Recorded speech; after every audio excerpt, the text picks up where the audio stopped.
շարունակեմ գործընկերոջս միտքը, այն առումով, որ այն ուրեմն պատժամիջոցները, որ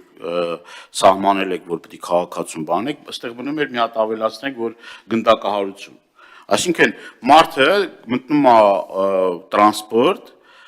ինչ որ մի կերպ կամ չի ստացվում վճարելը, չի աշխատում վալիդատորը, խնդիր կա եւ այլ, մարդը չի կարողանում վճարում անի, ես տենց շատ դեպքեր եմ ականատես եղել, կանչում են ոստիկանություն, քննչական, էսեն, մարդուն խայտարակ եք անում։ Հիմա բերել եք մի բան, ստեղ մի օրինագիծ եք բերել, որը ոչ թե խայտարակություն է։ Այսինքն նորից էլի քաղաքացուն սարքում եք տուգանքի մատերիալ եւ խաղության նոխած։ Երկրորդը, այստեղ դուք նաեւ կետել ունեք, որով որ ասում եք, որ ուրեմն 10 մեքենայի տարիք բանը, ուրեմն այդ տարիքը 10 տարուց ոչ ավել։ Այսինքն կարա լինի օրինակ 15 տարեկան, բայց շատ լավ վիճակի, եւ կարա լինի 7 տարեկան մեքենայի տարիքը շատ վատ վիճակի։ Այստեղ մենք պետք է նայենք այդ ուրեմն այդ տրանսպորտային միջոցի վիճակը։ Կարա մի քանի տարվա մեջ այդ տրանսպորտային միջոցը այն վիճակի հասցվի, որ տեսնես լացդ գա ու հակառակը։ Սա էլ խնդիր է, այսինքն մենք պետք է նայենք այդ տրանսպորտի վիճակը։ Երրորդը մենք հետեւյալն ենք ասում, միգուցե հարցի ժամանակ չկարողացա հստակ միտքս ձևակերպել։ Խնդիրը հետեւյալն է. մարդը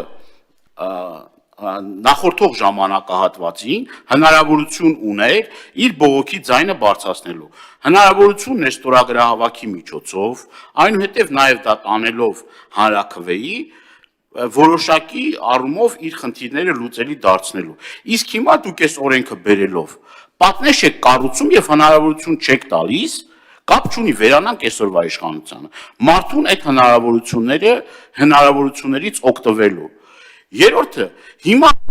այդ 300 դրամը իրականում թանկացել, 300 դրամ է դարձել։ Հիմա փուլ առ փուլ գնում եք այդ թանկացումների։ Այսինքն, էլի, եթե չեմ սխալվում, տարեվերջին դարձնելու եք 300 դրամ։ Ու հիմա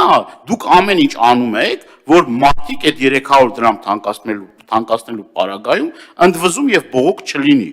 Այսինքն, ինչ գին որոշեք, գիտենք էլի Հայաստանում ավականները ոնց են որոշումներ կայացնում, լուստրից չեն իջե։ Որոշումը կայացնեն բոլորը գոհեն, բացի քաղաքացիներից մեր։ Թանկացնեք ու ասեք վերջ, դուք իրավունք չունեք ոչ բողոքելու, ոչ ձեր բողոքի ձայնը բարձր, դուք մենք պետք է իրենց օրենք ընդունենք, որ կապ չունենա իշխանությունը, ով է, վաղը միսօր մեր քաղաքացին դրանից գոհ լինի, ոչ թե դառնա տուգանքի մատերիալ եւ մեր օրենքի ու այս ընդունված այս օրենքների զոհը դառնա։